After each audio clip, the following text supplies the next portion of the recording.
esse aqui é o tema da nossa lição de hoje, falando sobre a lição 12, a conduta do crente em relação à família, tá certo? Então, é esse aí o tema, a conduta do crente em relação à família, lição 12, hoje que é o dia 26/1 de 2020, tá certo? O texto áureo da nossa lição, o texto áureo que se encontra em Efésios, capítulo 5, e o versículo 31. Leiamos. Por isso, deixará o homem seu pai e sua mãe, e se unirá à sua mulher, e serão dois uma só carne. E a verdade prática também, né, que está aqui, a verdade prática também importante aqui, fala assim: Deus estabeleceu o casamento monogâmico, heterossexual e indissolúvel, isto é, a instituição da família para a glória do nome dele. Adore ao Senhor com a nossa professora, nossa irmã Exaltina.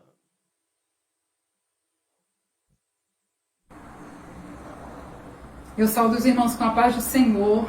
Eu quero agradecer primeiramente a Deus, que nos deu uma grande oportunidade e nos deu uma nova chance. Quando os irmãos sabem que nós fomos atingidos por essa Covid, estivemos hospitalizados, e eu quero aqui agradecer a Deus, a igreja que orou por nós, a minha família, que chegou perto na hora que eu mais necessitava, quando ninguém queria chegar junto. Os meus filhos chegaram perto, chegaram junto e nos socorreram. E eu quero agradecer a Deus, a igreja do Senhor que orou por nós, aos amigos, que não faltou auxílio dos irmãos amigos, que levavam até alimentos para nós ali, prontos, porque sabiam que eu estava também prostrada. Mas o Senhor recompense a cada um com bênção do céu, que só Deus tem a recompensa, eu não tenho com que pagar, mas o Senhor tem.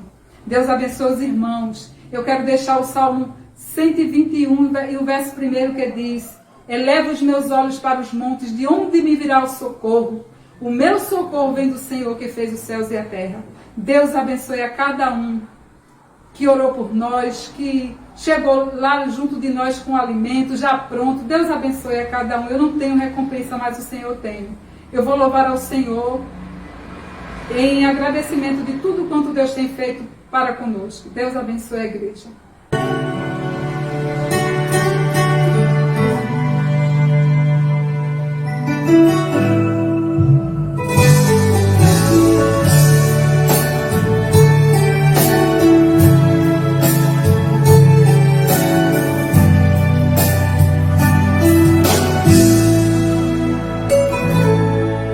Eu sou sobrevivente de um naufrágio, mesmo frágil, consegui manter a fé.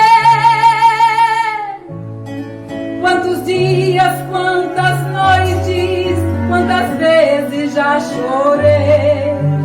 Só Deus sabe o que eu passei. O sol se escondeu durante o dia e a lua, a noite não apareceu. E na tempestade forte de vitória eu decidi. É milagre eu estar aqui.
sabemos quem nós servimos, é o Senhor Jesus. Glória a Deus. Estamos aqui, meus queridos, mais um domingo, né?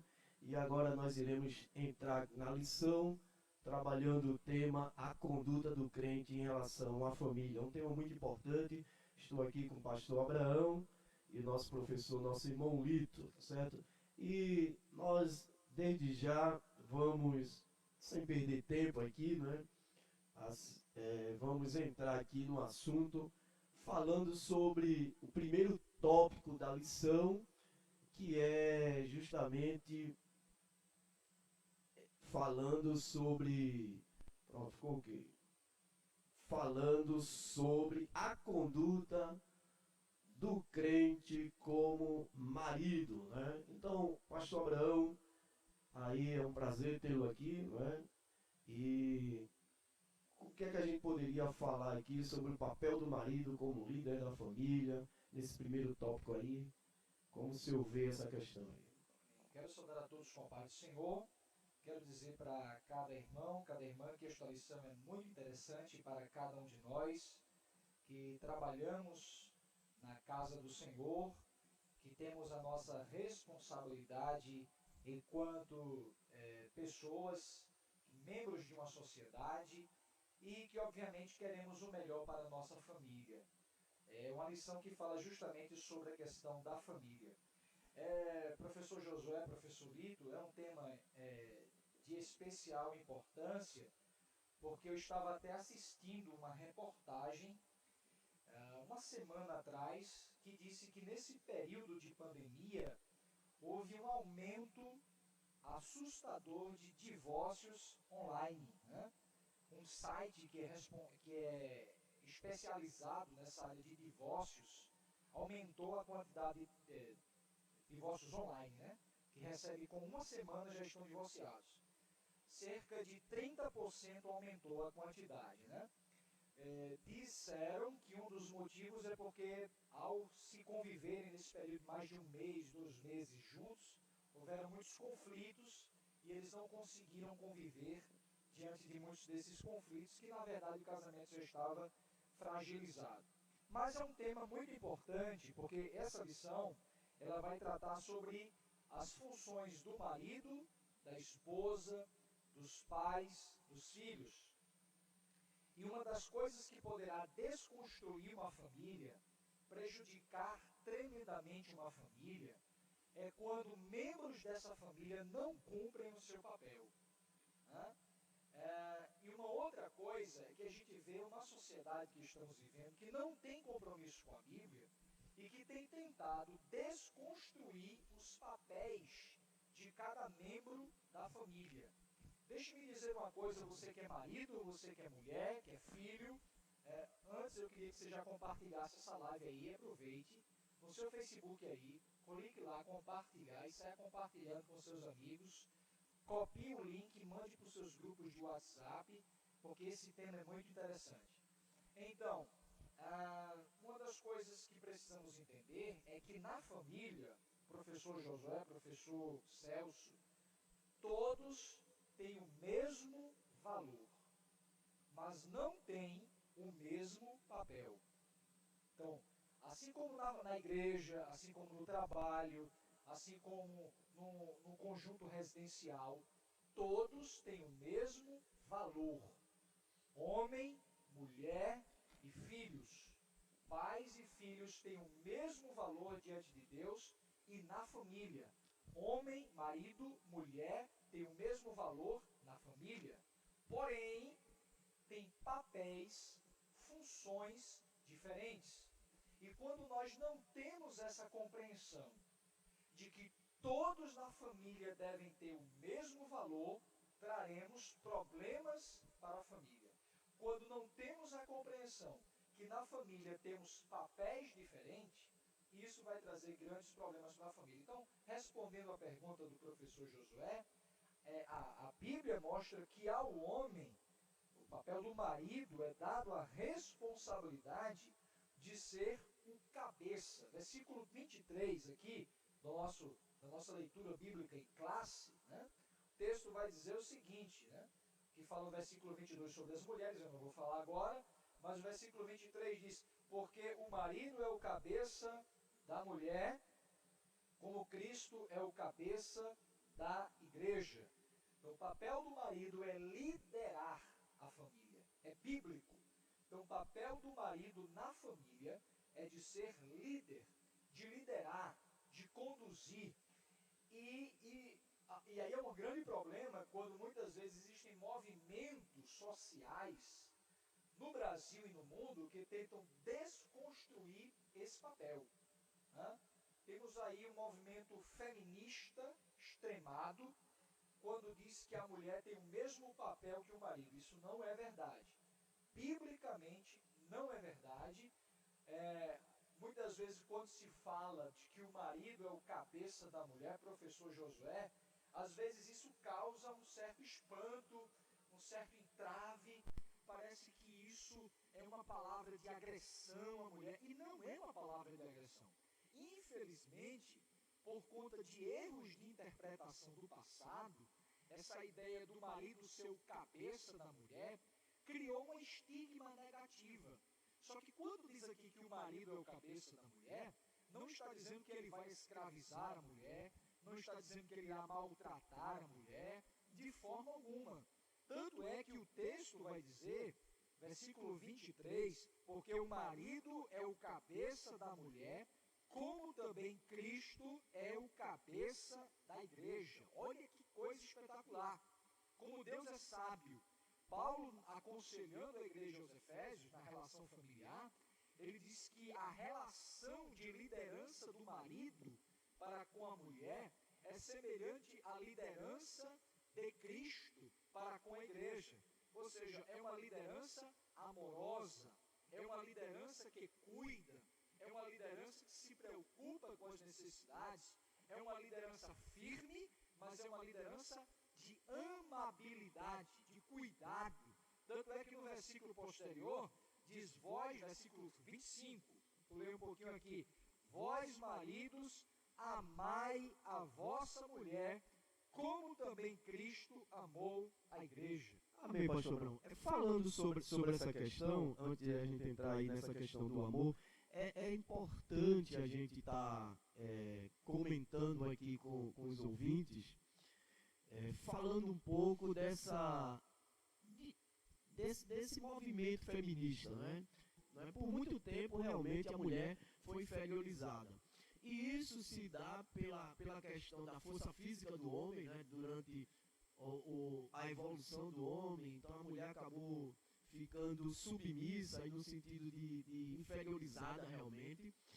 Tanto é que é interessante a gente pontuar aqui que na cultura judaica mesmo, a gente vai ver uma coisa interessante, que os próprios judeus, eles se vangloriavam de não ter nascido mulher. Por quê? Porque a própria cultura oriental, ela tinha a mulher como alguém inferior, né? A gente pode observar o seguinte, a questão mesmo do divórcio, a gente sabe muito bem essa questão do divórcio aí, que Deus constituiu o casamento para ser indissolúvel, né? Que é justamente a verdade prática fala sobre isso, ser indissolúvel. Ou seja, Deus criou o casamento para ser eterno. Mas acontece justamente o divórcio, né? E vão questionar Jesus sobre isso. Aí Jesus vai falar, não, mas isso acontece pela dureza do coração do homem.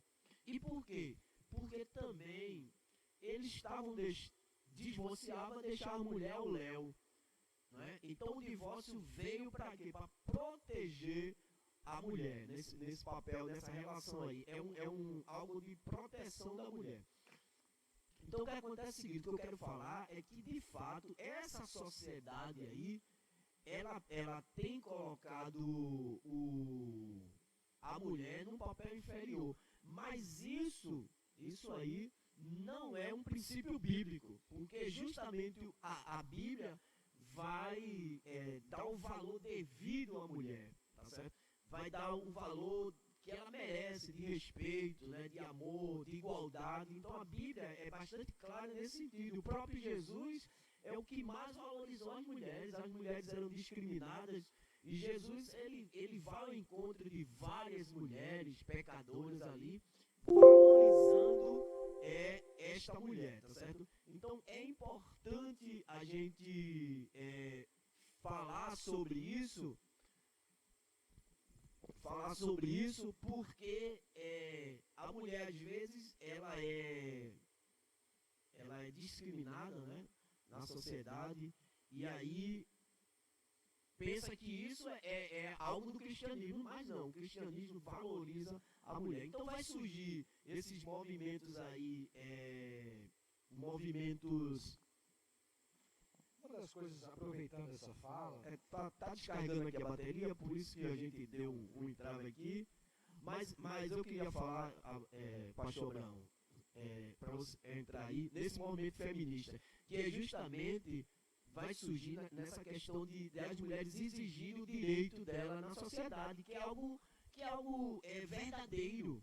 O problema é o que esse movimento insere agora, querendo tirar justamente se libertar desse modelo patriarcal, bíblico, né, do papel da mulher como esposa. Então esse é o problema. A questão da mulher reivindicar seus direitos na sociedade não tem problema. O problema é esse papel, né, familiar, bíblico, que ela não pode abdicar disso, porque isso aí é um princípio de Deus para a mulher e um princípio para a sociedade, né? exato. Como foi bem colocado aqui, a Bíblia, o princípio bíblico é de valorizar a mulher. A Bíblia, ela tem textos que são prescritivos e textos que são narrativos. A Bíblia vai narrar como era a cultura daquela época, como se tratava a mulher naquela época e alguns contextos, mas em momento algum a Bíblia manda destratar a mulher. Por exemplo, a Bíblia vai mostrar, quando houve aquele caso de adultério, que as pessoas levaram, está relatando, está narrando, que levaram aquela mulher aos pés de Jesus. Ora, a lei de Deus não mandava levar apenas a mulher adúltera. A lei de Deus lá em Levítico, no terceiro livro da Bíblia, diz que aqueles que fossem pegos em adultério, tanto homem como mulher, eles deveriam ser apedrejados, os dois. Vejam que a Bíblia deixa claro que tanto homem como mulher haviam errados e ambos deveriam ser penalizados. Mas a atitude daqueles homens ali, fariseus, foi uma atitude machista. Não, a Bíblia não é machista. A Bíblia narrou uma atitude machista e, por sua vez, Jesus condena a atitude daqueles homens.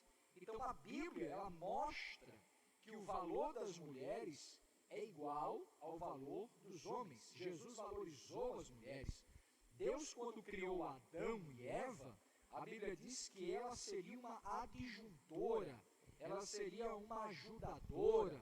Ela foi tirada da costela de Adão e a Bíblia diz que Deus disse, olha, estão ossos dos teus ossos, carne da tua carne, varoa. Então, Deus valorizou a mulher teria um papel fundamental na família, importantíssimo na família. Então, desde o primeiro livro, desde a criação da mulher, até o livro de Apocalipse, a Bíblia valoriza a mulher.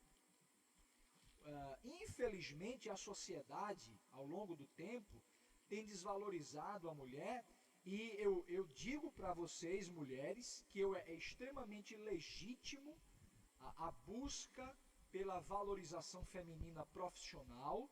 Ora, se uma mulher, por exemplo, ela trabalha numa firma, e nessa firma tem 5 gerentes, desses 5 gerentes que exercem a mesma função, a mesma carga horária, 3 são homens ou 3 são mulheres, 2 são homens ou 2 são independentes, eles devem ter o mesmo salário, é óbvio, é claro, né? Então não vejo nenhum problema quanto a isso. O problema que acontece nesses movimentos é descaracterizar aquilo que eu falei no início, o papel da mulher na família. Então, na família, a mulher tem um papel de cooperar com a liderança do marido.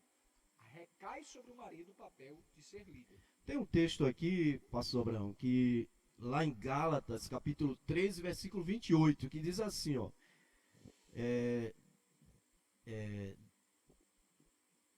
destarte não pode haver judeu nem grego, Sim. nem escravo nem liberto, nem homem nem mulher, porque todos vós sois um em Cristo Jesus. Então está falando aqui da igualdade, né? Em Cristo Jesus somos todos uma só pessoa, somos um em importância. Não existe essa questão de homem, mulher, não é? Grego, não grego. Então somos todos iguais diante de Deus. Agora, o que a gente está tratando aqui é a questão do papel.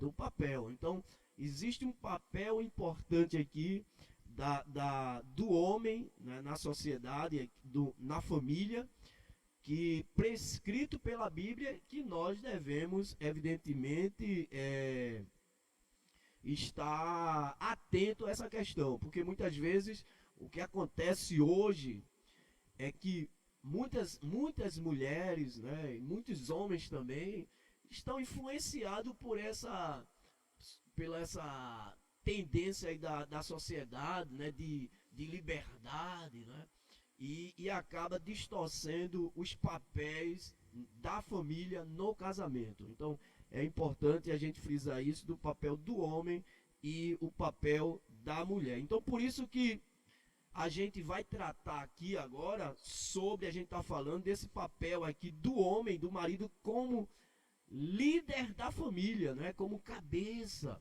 não é? Como aquele que lidera. Então é o líder, não é? da família. E aí é interessante que a lição vai falar: Deus é a cabeça de Cristo, Cristo é a cabeça do homem e o homem é a cabeça da mulher. Então, ou seja, são princípios bíblicos que nós devemos observar aí, tá certo? O homem como cabeça da mulher. Agora, para exercer essa liderança, precisa ser exercida em quê? No amor, né? No amor. Então, a gente precisa exercer essa liderança aí no amor, né, professor Lito? Isso, com relação a essa questão que a lição, melhor dizendo, ela estabelece aqui como Deus é o cabeça de Cristo, Cristo é a cabeça do homem, o homem é a cabeça da mulher. Aqui é uma constatação de uma hierarquia. Isso é importante a gente frisar, porque os movimentos modernos, eles pregam exatamente a quebra da hierarquia. Eles não querem direitos e deveres iguais, eles querem causar uma anarquia, melhor dizendo. Eles contestam governos, contestam lideranças, contestam essa relação patronal entre patrão e funcionário. Então, os movimentos pós-modernistas, eles trazem consigo na sua bandeira essa questão dos relacionamentos serem destituídos a partir da hierarquia, né? Na verdade, uma quebra de hierarquia, eles querem trazer isso aí. E a hierarquia, ela é importante, é uma lei natural, vamos dizer assim, uma lei universal, porque sem a hierarquia não existe organização. Imagine um exército sem um general para comandar. Imagine um país, uma nação sem um presidente, sem um rei, um monarca, seja ele a hierarquia qual for. Um estado sem um governador, ou qualquer empresa, qualquer instituição sem o patrão, né? Então é importante a gente entender essa questão da hierarquia. A outra questão, que é com relação ao amor, à liderança. Então existem diversos tipos de liderança: a liderança autocrática, autoritária, né? A liderança carismática. E aqui Paulo está trazendo aqui nessa passagem bíblica aqui de Efésios, é essa liderança carismática que Deus teve com a igreja, com Cristo, Cristo teve com a igreja, e os homens precisam ter com as mulheres, os esposos. É uma liderança por questão de hierarquia que está estabelecido, uma lei universal, em todo lugar precisa haver hierarquia, mas a hierarquia, ela se estabelece numa relação de amor, numa relação carismática, não é uma relação autoritária. A mulher, por muito tempo, ela foi considerada como objeto, né, como posse. Isso retrata desde tempos bíblicos mesmo. Em Gênesis, Jacó trabalhou 14 anos para ter o dote de Leia e Raquel, né? Então a mulher, ela era tratada como uma posse. A própria lei de Moisés, ela diz assim, do 10º mandamento, ela diz: não cobiçarás a casa do teu próximo, a mulher do teu próximo, as coisas do teu próximo, o boi, o jumento. Então ele estabelecia ali uma relação de possessão. A mulher era posse, era resguardada. Então, claro, isso levou ao judaísmo como um todo a ter essa questão da mulher como um objeto e ela ser destratada por muito tempo, né? Assim como tinha essa relação de marido e mulher, também tinha a relação da escravidão, de escravos, servos. Existia lei para isso aí, mas em sequer momento algum os judeus, ou existem relatos bíblicos que os escravos eram destratados. Pelo contrário, o ensinamento bíblico diz que os servos deveriam servidão sempre, não roubar os seus senhores e toda essa relação. Mesmo assim, está aí a questão da relação hierárquica, né? E está também aí mostrando a relação da liderança carismática, né? Através do amor. Amém, graças a Deus. E é justamente isso. O texto da lição aqui, né, em Efésios capítulo 5, vai falar aqui no versículo 25, diz assim, 5:25: vós, maridos, amai vossa mulher, como também Cristo amou a igreja e a si mesmo se entregou por ela. Então veja aqui que essa relação aqui de amor, né, que deve existir do homem para com a mulher. Então é interessante que esse amor aqui no original é amor ágape, né? É ágape, que é o amor sacrificial, é aquele amor não egoísta, tá certo? Então não é apenas um amor erótico, aquele amor de desejo, não.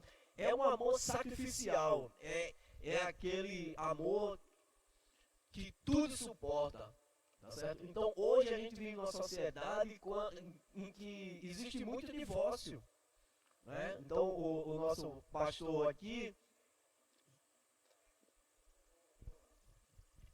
É interessante essa questão essa questão do amor aí, que não é apenas um amor erótico, mas que obviamente seria também um amor no sentido da relação interpessoal, né, do marido, para essa questão do cuidado, essa semelhança que dá em relação ao amor de Cristo para com a igreja. Então, na verdade, a liderança do marido para com a mulher deve ser uma liderança em amor, né? Deve ser uma liderança que seja conduzida, movida, direcionada por amor. Então, é interessante a gente perceber essa atitude aqui de Paulo de dar essas recomendações, porque quando se fala de amor, capítulo 13 da primeira carta de Paulo aos Coríntios, Paulo vai dizer que o amor tudo suporta, tudo sofre, tudo crê. Então, é uma atitude de fato sacrificial. Então, quando se é amado, quando se é amada, de fato o relacionamento se torna muito mais flexível. Há a possibilidade de haver qualidade nesse amor, nessa conduta, nessa amizade. Então, toda relação, ela deve ser mediada, conduzida, provida por amor. É claro que existem diferentes tipos de amor. O amor em si é algo que emana de Deus, né? Mas tudo que nós fazemos com amor, fazemos com qualidade, e aquele que é alvo do amor, ele certamente é beneficiado por ser amado, por ser amada. Então, a relação do marido com a mulher é uma relação em amor, isso é extraordinário. Qual é aquele ou aquela pessoa que não gostaria de ter um líder que lhe ama? Então, o problema não é o marido ser o líder, que é bíblico. Ô pastor Abraão, a gente recebeu aqui uma informação que o áudio estava baixo, eu aumentei aqui, eu aumentei já aqui e eu gostaria que, né, se alguém puder aí Dá um nos feedback, né? dar um feedback aí do som, tá certo? Que a gente quer tentar trazer a melhor qualidade aqui possível, tá certo? Mas é justamente isso, pastor. É a questão do amor tudo suporta. Hoje a gente vive numa sociedade onde o divórcio é muito forte, tá certo? O divórcio é muito... Está em voga hoje, muitas pessoas se divorciando, e uma das causas é justamente essa questão do amor, porque o verdadeiro amor tudo suporta, tá certo? Então o amor, ele é sofredor. Então a gente não pode idealizar um relacionamento sem problemas. Todos temos problemas, não é? Todos os relacionamentos têm problemas. Mas é justamente essa capacidade de a gente suportar o erro do outro, porque não existe ninguém perfeito, não é? Então essa capacidade, então é justamente esse amor de Deus aí derramado nos corações que vai fazer com que o casamento, não é, dure, não é? Por quê? Porque vai ser o amor que vai suportar os vendavais da vida, né? Então hoje é um absurdo a gente ver pessoas casando, um mês de casado se separando. Então, quer dizer, é algo fora dos preceitos bíblicos, né? Fora da racionalidade aí até, né? Um mês de casado, pessoas se separando. Então é algo que a gente tem que ver essa questão do amor aí, tá certo? Na relação do casamento. Então, essa liderança do homem tem que ser baseada no amor. Porque aí vem também essa questão da distorção da liderança masculina. Porque o homem não entende o seu papel de líder, pensa que a liderança é uma liderança impositiva, não é? É uma liderança autoritária, e não é, deve ser uma liderança baseada no amor, de justamente suportar os erros, não é, do cônjuge, é sacrificial, é cuidador. Então, o amor, ele faz com que você exerça a sua liderança com cuidado, com carinho, né? Respeitando o seu cônjuge. Então, todas essas questões é importante para o homem ter a submissão da mulher, né? Esse amor também é um amor romântico também, né? Aí vem o desafio para cada um de nós, né? Para a gente ser mais dócil nessa questão. Então, esse papel da liderança do homem é muito importante. O homem realmente é o líder, mas essa liderança deve ser exercida no amor, não nesse padrão humano aí, não é, que a gente vê, infelizmente, no Brasil existe um índice de feminicídio muito grande, tá certo? Então é interessante a gente observar que parece até parece brincadeira, mas essa quarentena as pessoas não conseguiam ficar junto. Veja, algo, parece até uma piada, né? Como é que o casal agora deveria ter a oportunidade de passar a quarentena junto, né? Ali e tal. Não se suportam ficar junto, veja. Então houve muitos divórcios por causa disso, né? É interessante falar sobre isso, né? É importante ver o quanto nós já precisamos desde a infância, na igreja mesmo, departamento infantil, vou passar aqui a palavra para o Celso, que ele já está na agulha ali, a gente já começa a ensinar as crianças, os meninos, a não baterem nas meninas, né? Ensinar as meninas a honrar os meninos, ensinar os meninos a tratar bem as meninas, ensinar o cavalheirismo desde criança. É uma coisa que muitas vezes o próprio movimento feminista quer desconstruir, de que o homem deve ser cavalheiro, coisa do tipo, né? Então, na verdade, precisamos trabalhar esses princípios bíblicos já desde a infância. Ensinar em casa que os filhos homens têm o mesmo valor que as filhas meninas. Ensinar que, de fato, por o homem biologicamente, fisiologicamente, serem mais fortes fisicamente do que as meninas, não quer dizer que devem bater nas meninas, por sua vez as meninas não devem provocar os meninos também. Então são coisas que a gente deve começar a ensinar desde a infância, na igreja, na família, e que hoje deve-se tratar isso nos casais de namorados, ensinar a falar sobre relacionamento conjugal, que é uma coisa séria, que é uma coisa importante, que o marido tem que cuidar da esposa e que haver uma tolerância mútua. Imagine uma menina que foi criada num lar feminista, ela se casa, vai ter graves complicações, como também um rapaz que foi criado num lar machista. Então, precisamos trabalhar esses equilíbrios na família. Deixe-me só pedir, fazer um pedido para você que está assistindo. Eu já ouvi aqui o feedback, né? E muito importante, mande o seu comentário, suas perguntas aí para o Facebook, que estão sendo acompanhadas. E eu vi aqui que o som melhorou. Então, por favor, compartilhe mais uma vez, porque talvez alguém estava assistindo, o som não estava de qualidade e deixou de assistir. Então, compartilhe de novo aí, o som melhorou. Compartilhe com seus amigos, seus colegas, que é um tema importantíssimo. Celso, fica à vontade aí, Celso.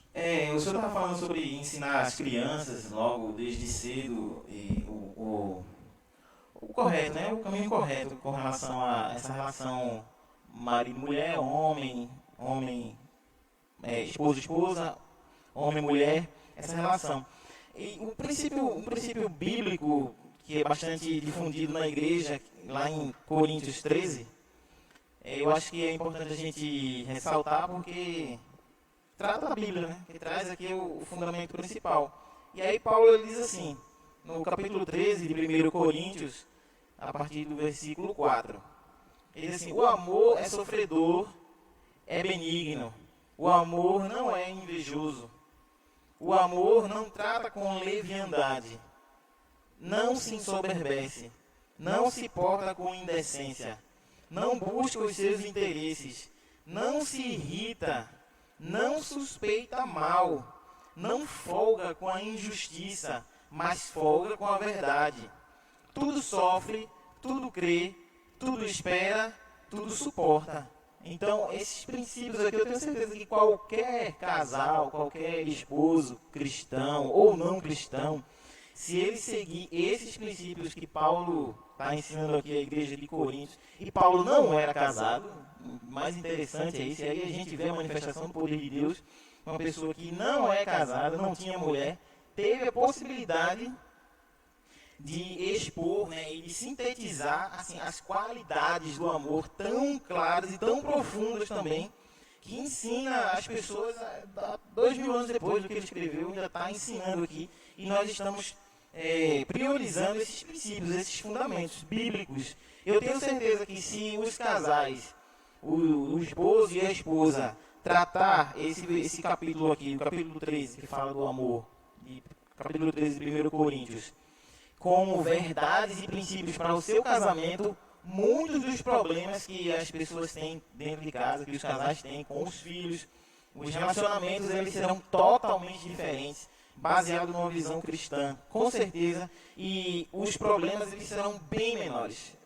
Mas para a gente não ficar aí trabalhando apenas, né, esse tópico, porque as horas se passam, tá certo? A gente vai tratar agora sobre a conduta da crente como esposa. Então é o outro tema aqui que a gente vai tratar sobre isso aí, que é a conduta da crente como esposa. E dentro dessa conduta aí, né, a gente já viu do marido aí como sendo o líder, né, a submissão aí, sendo o líder, o cabeça. E agora a gente vai tratar, pastor Abraão, sobre essa questão da mulher como submissa, né, tá certo? Então, como é que a gente pode ver também essa questão da conduta da esposa aí, né, da crente como esposa, diante do casamento? A gente já viu que o esposo é o líder, e como a gente pode ver agora da esposa aí? Exatamente, a conduta da esposa, à luz da palavra de Deus, desde que Eva foi criada, ele vai falar sobre a questão da submissão. Notem bem que essa palavra submissão, às vezes ela soa mal ao nosso ouvido. Contudo, quando Deus coloca a mulher na posição de submissão, ele não está desvalorizando a mulher, né? Na verdade, ele está até dando mais carga, podemos dizer assim, responsabilidade para o homem. Quando diz que a mulher deve estar submissa ao marido, diz que a mulher ela deve estar sob a missão do marido, ou seja, cooperando com a missão do marido. Sobre o marido recai a responsabilidade de liderar a casa, e sobre a mulher recai a responsabilidade de cooperar com o marido na liderança desta casa. Note bem que na igreja, por exemplo, existem os departamentos da igreja, existem os líderes de departamentos da igreja, existem aqueles que auxiliam na liderança dos departamentos, desses líderes de departamentos. E notem bem que cada um que coopera com o líder, ele tem o mesmo valor que o líder. Ele não é menos componente daquele departamento do que um líder. Ele tem o mesmo valor. Mas ele tem o privilégio, eu vou ser muito sincero, é muito mais fácil, eu já fui vice-líder de juventude, já fui líder de juventude. É muito mais confortável ser o vice, porque a responsabilidade maior está sobre o líder. Então Deus dá à mulher um papel de conforto, mas ao mesmo tempo um papel importante de estar ali conduzindo aquele processo de liderança junto com o seu marido. Então é importante entender que a liderança está sobre o marido e que a função da mulher está na cooperação com este marido, estando abaixo dessa hierarquia que o próprio professor Celso colocou. É interessante aqui, pastor Abraão, que essa questão da submissão não quer dizer inferioridade, né? Exatamente. É justamente isso que a sociedade, né, mostra aí. Não, a mulher fica inferior, essa questão do casamento, mas não tem nada a ver com essa questão da inferioridade. Então a gente viu aqui que o papel do homem é o líder, ele é o líder. Mas ele exerce isso com amor e jamais vai, do ponto de vista bíblico, inferiorizar a mulher, porque somos todos iguais. Então, e também não tem nada a ver com perca de liberdade, né? Que a sociedade tenta colocar aí como perca de liberdade, que também não tem nada a ver. Aí, justamente, né, por que é que a mulher foi formada da costela do homem, né? Que é justamente isso. Por quê? Para estar ao lado, ela ao lado aqui, ó. Então ela não foi tirada lá do pé, não. Ela foi ao lado, ela é uma auxiliadora, ajudadora. Então esse papel aqui da submissão aqui é nesse sentido de estar ao lado, estar ajudando. Então, quando a gente vê essa questão aí, eu estava lendo e diz que é uma honra, não é, para a mulher ser submissa ao marido, justamente porque o marido vai estar protegendo essa questão aí que o senhor usou aí. Então, o que acontece? A Bíblia vai dizer que a igreja é submissa a Cristo. Então veja que é uma honra para a igreja, né? Essa submissão a Cristo Jesus. Então, da mesma forma, é uma honra para a mulher deve ver isso como honra para ela, essa questão da submissão aí ao marido, tá certo? Agora, uma coisa que a gente precisa colocar aqui, essa submissão é ao Senhor, né? Porque existe lideranças, esposos exercendo uma liderança num contexto totalmente equivocado, exigindo da mulher uma submissão, mas não é bíblica. Que não é bíblica. Então essa submissão tem que ser, né, como ao Senhor. Então tem os princípios bíblicos de submissão. Ela não pode, o esposo não pode exigir algo do seu cônjuge que vai ferir os princípios bíblicos. Então ela está desobrigada nessa questão aí. Então a gente precisa entender essa questão aí, o papel da mulher como ajudadora, como alguém que está ao lado ali para ajudar e para construir o lar ali, tá certo? Então não é apenas um papel irrelevante, não. Ela tem um papel fundamental ali de estar ao lado, de estar apoiando o seu marido. Não é isso, professor Lito? Exatamente. Interessante que você falou que sujeição não quer dizer inferioridade. Muitos maridos tratam as esposas como inferiores, às vezes até como indigentes, como pessoas que não são dignas de estarem com ele. Ora, por que ele contraiu o matrimônio, o relacionamento conjugal com uma pessoa que ele não considera?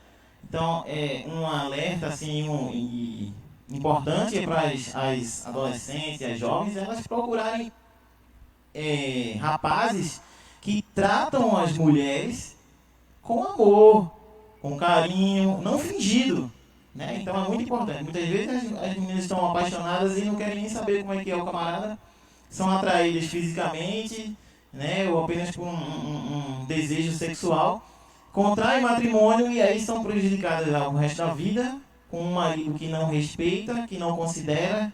Ora, se o rapaz ele considerar sua mãe em casa, sua irmã em casa, é quase 100% provável que ele vá para o casamento também considerando a sua esposa, considerando os filhos, a filha, o filho que ele contrair a partir desse matrimônio. Amém. Então, a gente está vendo aqui a importância, tá certo, da mulher aqui como ajudadora, né, submissão aqui no sentido de alguém que está ao lado, né, na condução aqui da vida a dois, tá certo? Então, essa reverência devida ao marido. E é interessante aqui que é o papel da mulher, né? Às vezes a mulher exerce um papel lá fora, né? Ela, no ambiente militar mesmo, ela pode exercer uma graduação ali, né, superior ao seu esposo, né? Então, ela ali, no papel ali, né, no que ela exerce na sociedade, ela exerce esse papel superior. Mas no lar, não. No lar, quando chega em casa, ela tem que reconhecer que o seu esposo é o cabeça, né, e ela deve exercer essa submissão em amor aí, para que tudo corra bem. Amém? Vamos entrar agora no tópico 3 da nossa lição, tá certo? Falando sobre agora a conduta do crente como filho. A gente falou aqui da conduta do crente como marido, a conduta do crente da crente como mulher, esposa, e agora do crente como filho aí. Então, a responsabilidade dos pais, primeiramente, em relação aos filhos, e também a conduta, né, requerida dos filhos em relação ao pai. Então, pastor Abraão, como a gente poderia começar aí falando dessas nossas responsabilidades aí, né, que é criar os nossos filhos no temor do Senhor, e isso, numa sociedade tão perversa que nós vivemos hoje, isso não é muito simples, né? Requer um cuidado muito grande. E como é que a gente poderia tratar essa questão aí do cuidado com os nossos filhos? Tem um texto no Antigo Testamento que vai falar de que ensina o menino no caminho que deve andar. Esse texto ele traz uma responsabilidade muito grande para nós pais, né? Eu quero dizer para você que é desafiador essa função. Todos nós três aqui somos pais, né? Eu sou pai de um menino, Josué de um menino e o Lito de uma menina, e está vindo aí um menino, né? Ele vai ter mais responsabilidade que a gente. É o mais novo aqui, mas será o que terá maior responsabilidade. Então hoje ser pai, amém, ser pai, ser mãe, todos nós estamos envolvidos nesse desafio. A recomendação que a Bíblia traz para nós aqui é ensinar o menino, a menina no caminho. Ou seja, nós precisamos caminhar com ele. Nós não devemos ensinar qual é o caminho que ele deve andar, mas nós devemos ensiná-lo no caminho, caminhando com ele. Nós devemos servir a Deus juntamente com eles. Nós devemos agir, ensiná-los a ser honestos, sendo honestos também com eles, junto com eles. Os filhos, eles precisam ver em nós um perfil que agrade a Deus. Então, sobre os pais, requer duas responsabilidades muito grandes. A de falar o que deve ser feito e viver o que deve ser feito. As crianças precisam ouvir de nós.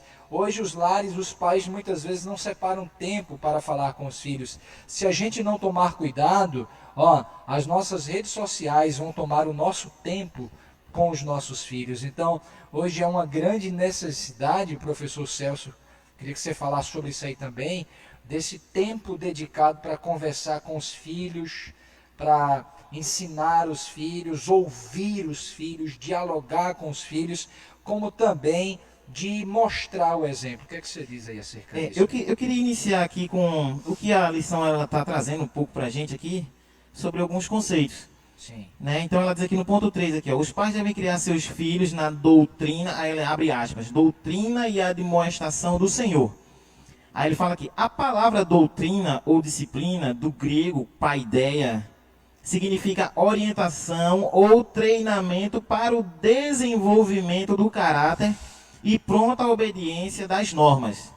Já a palavra admoestação, do grego, que é noutesia, que quer dizer instrução ou advertência, que faculta a distinção entre o mal e o bem. Então, Paulo, ele é muito feliz, assim, e é muita inteligência numa pessoa em dizer assim que os pais devem criar os filhos na disciplina e na admoestação, que são palavras gregas que têm significados parecidos.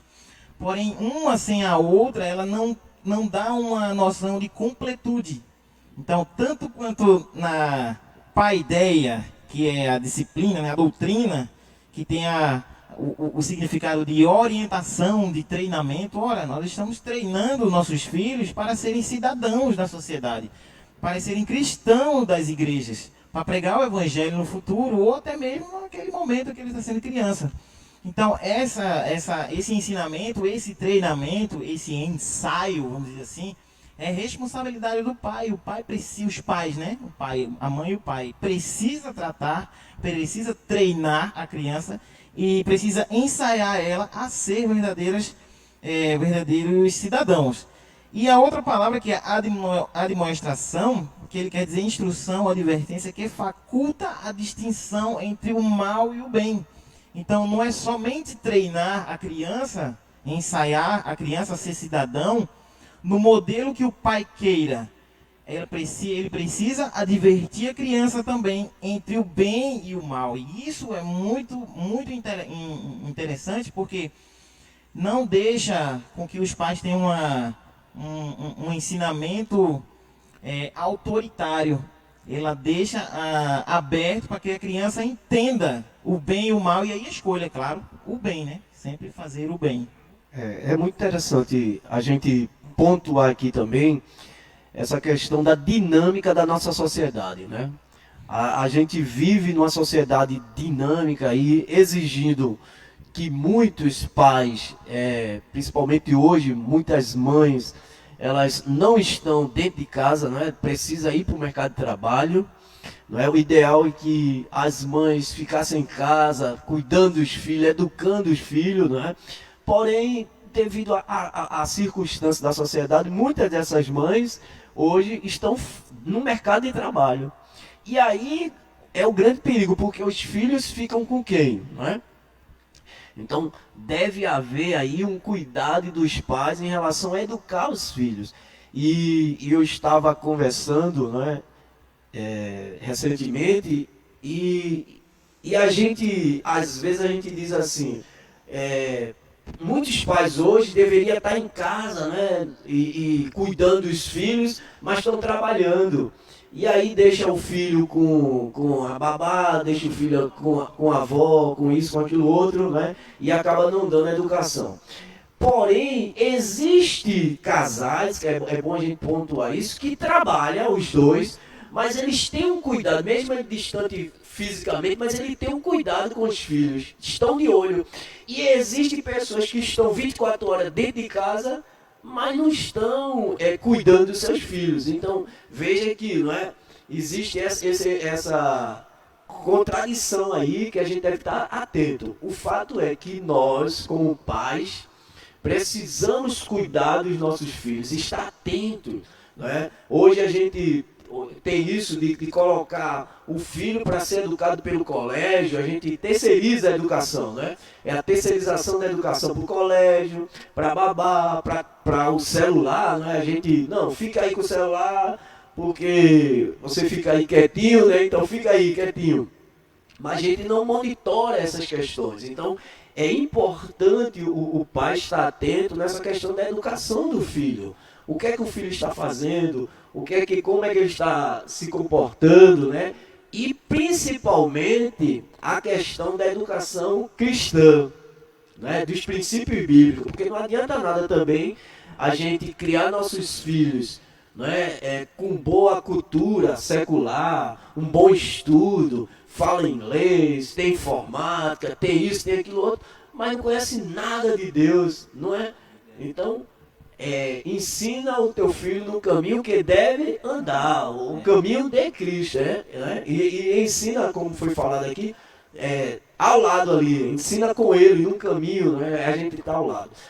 O grande problema também, pastor Abraão, é que muitos pais, né? Pensa que a educação é apenas aquilo que eu falo. Não, mas não é apenas aquilo que eu digo que deve ser feito, mas também o meu comportamento, né? A minha forma de se comportar. Então, muitos pais hoje, ele transmite um ensinamento para o seu filho através da sua conduta totalmente equivocada, né? Totalmente distante de Deus, totalmente fora dos princípios bíblicos. Então a gente precisa repensar essas questões também em relação à nossa criação de filho aí, como modelo que somos, né, dos nossos filhos. E aí a gente vê aqui a conduta requerida também dos filhos. Então o pai é o exemplo, não é? Ele deve educar seu filho através do exemplo de vida, de conduta, né? Ele não é apenas falando, ele não é apenas o provedor, mas ele é aquele que também deve ensinar através dos seus atos. Ensinar, educar, não é? Faça o que eu digo e faça o que eu faço, né? Não é diferente não, é fazer realmente. Então, esse é o papel do homem. Agora, e o filho? Tem a conduta do filho também, né? Que é requerida aqui em relação aos pais aqui, que o texto vai falar sobre isso. Diz assim, ó: vós, filhos, sedes obedientes a vossos pais, porque isso é justo, né? Então a gente vive hoje num mundo onde os filhos hoje, devido a essa secularização aí, essa mídia aí, os filhos pequenininhos querem mandar nos pais, né? Então isso aí já é uma disfunção do papel do pai. E ele vai crescendo ali e não consegue exercer essa questão aqui da obediência aos pais. Então como é que a gente vê essa questão aí? Pode falar sobre isso. É interessante que quando a gente fala sobre os filhos aprender, e aí eu lembro que há 3 lições passadas aqui eu trouxe uns conceitos sobre fundamentos, naquela parte que Paulo diz assim, que a gente deve seguir os fundamentos dos apóstolos e profetas. Então, eu trouxe até uns conceitos que dizem assim, que o fundamento ele precisa ser ensinados, mas precisam ser monitorados, se estão sendo aprendidos. E na pedagogia, o pastor Abraão aqui, que é mestre agora em pedagogia, então ele pode confirmar, ratificar e até me corrigir se eu estiver errado. Então, um dos princípios pedagógicos na educação é essa avaliação da aprendizagem. Então a gente precisa, não é só aprender, não é só ensinar, mas verificar se o filho está aprendendo. E aí nosso dirigente falou aqui que muitos pais, devido à necessidade de ter que trabalhar, pai e mãe, aí deixa os filhos com parentes, ou atribui a educação somente à escola, é responsabilidade do pai verificar, avaliar como é que está sendo o aprendizado do filho. Como é que a avó, o parente, o tio, o vizinho, ou a escola está ensinando o seu filho. O que é que ele realmente está aprendendo? Agora, é claro, os pais também precisam saber, né?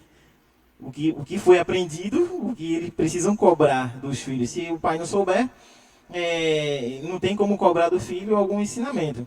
E aí o dever do filho em obediência traz para a gente aqui uma reflexão sobre aquela questão da hierarquia.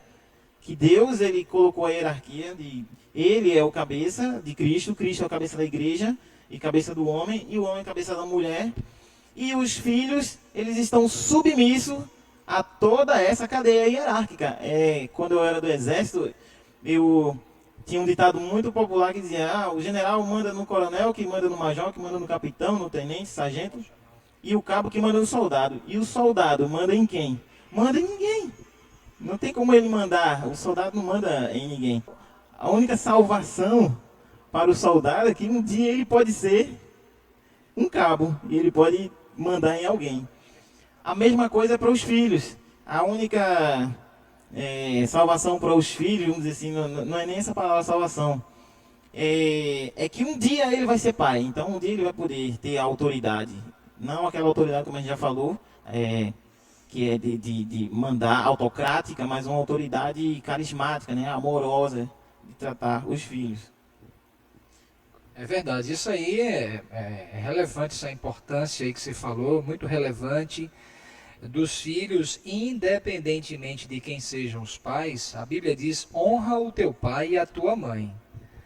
Então, independente, né, de quem foi meu pai, ou de quem é meu pai, ou de quem foi minha mãe, ou quem é minha mãe, eu posso até discordar de algumas atitudes do meu pai, discordar de algumas atitudes da minha mãe, mas isso não implica que eu devo desonrá-los. Eu devo cuidar deles, eu devo amá-los. Claro, se algum tipo de comportamento que não se coaduna com as Escrituras, eu vou discordar disso, mas isso não quer dizer que eu devo maltratá-los, que eu devo agir de maneira desonrosa. Então, um princípio bíblico fundamental, e que é o único mandamento, o primeiro mandamento com promessa: honra o teu pai e a tua mãe para que te vá bem e tenha longos dias de vida sobre a terra. Então, é um princípio bíblico.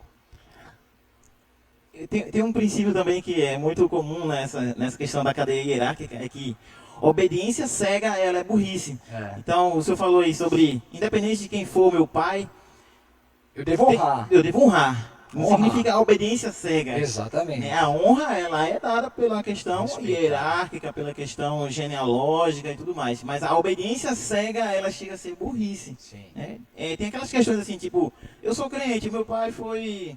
Eu sou fruto de uma geração através de um estupro. Sim. Meu pai. E agora? Meu pai está preso, meu pai é um marginal e eu tenho que obedecer o meu pai, mesmo se ele mandar? Calma aí, não é por aí não. Nós temos... Depende do que ele mandar. Né? Depende do que ele mandar. Nós temos regras, códigos, a Constituição, o Código Civil, diz tudo isso aí. Se você estiver infringindo a lei, é uma obediência cega, simplesmente porque ele é seu pai. Mas você vai estar infringindo um monte de outras leis que você não pode, que você deve salvaguardar. Exatamente. Amém. Graças a Deus, estamos chegando ao final, né? No tempo do instante passa aqui, são muitos assuntos que a gente tem para falar, né? Mas o tempo foi embora. E nós queremos agradecer o nosso pastor, o nosso irmão Lito aqui, professor, tá certo? Por esse momento que passamos aqui, estamos aqui. E eu queria finalizar, eu vou aqui chamar a nossa irmã Isaltina de novo, porque aí a gente passa os slides aqui, muita gente não viu aqui, não é? E a gente relembra um pouco da nossa escola bíblica dominical. Estamos com saudade. Quero dizer que no próximo domingo nós estaremos aqui novamente, tá certo? E você, estamos com essa expectativa muito grande de domingo já ser presencial, né? A gente já fazer aqui a escola bíblica dominical presente aqui com os irmãos aqui, alguns irmãos. Então a gente está orando para isso, estamos com bastante saudade aí dos irmãos e, se Deus permitir, domingo nós estaremos aqui presencial, tá certo? Então vamos agora ouvir a nossa irmã Isaltina, tá certo? A professora nossa, ela vai aqui louvar o Senhor e a gente vai rever algumas fotos aqui. Louvemos ao Senhor. Eu saúdo os irmãos com a paz do Senhor. Eu quero agradecer primeiramente a Deus que nos deu uma grande oportunidade e nos deu uma nova chance.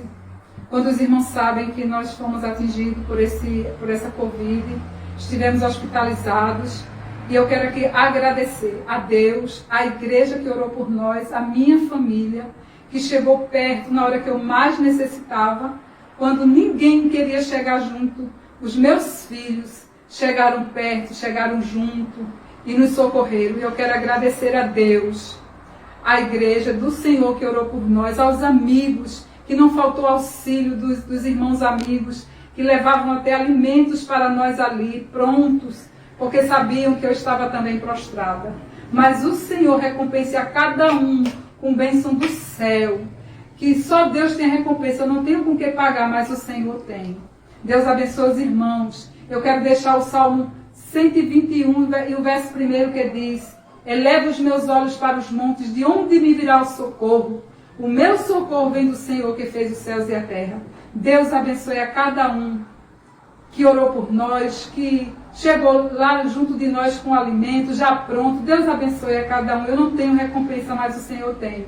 Eu vou louvar ao Senhor em agradecimento de tudo quanto Deus tem feito para conosco. Deus abençoe a igreja.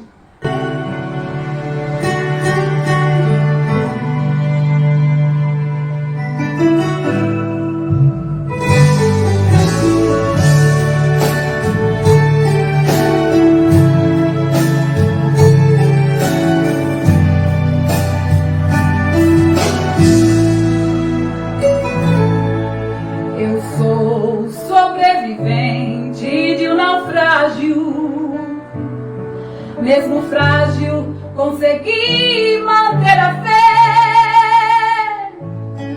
Quantos dias, quantas noites, quantas vezes já chorei.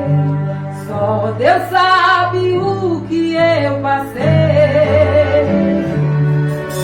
O sol se escondeu durante o dia e a lua, a noite não aparecer, e na tempestade forte de vitória eu decidi. É um milagre eu estar aqui. Passei a volta por cima, a noite amanheceu, Deus protegeu minha vida e nada me aconteceu. Eu alcancei a vitória e vi brilhar a luz. Eu já não ando em perigo, eu sei quem eu sigo, é o Senhor Jesus. Passei a volta por cima, a noite amanheceu, Deus protegeu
Deus. E aí vai aí, ó, pra irmã Exaltina aí, algumas fotos aí, né, da família dela aí.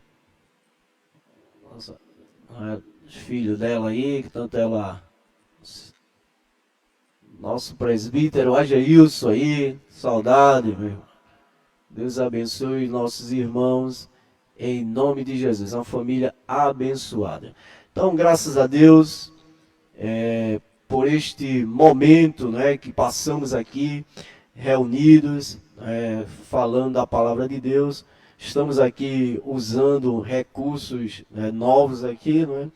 Então, talvez não tenha ficado 100% a questão do som, mas estamos trabalhando para fazer o melhor para os irmãos. Então, que Deus abençoe. Lembrando que domingo, se Deus permitir, estaremos aqui reunidos, né, na congregação, aqui todos juntos, para louvarmos a Deus em nome de Jesus. Logo mais à noite, né, nós estaremos aqui com a live também, aqui às 20 horas, 8 horas da noite, nós estaremos aqui também transmitindo o culto ao vivo. Então que os irmãos estejam atentos aí, participem juntamente conosco desse momento também de adoração a Deus. Amém? Vamos orar ao Senhor neste momento aqui, agradecendo a Deus por tudo que Ele tem feito em nossas vidas, tá certo? E por este momento tão importante que passamos juntos aqui,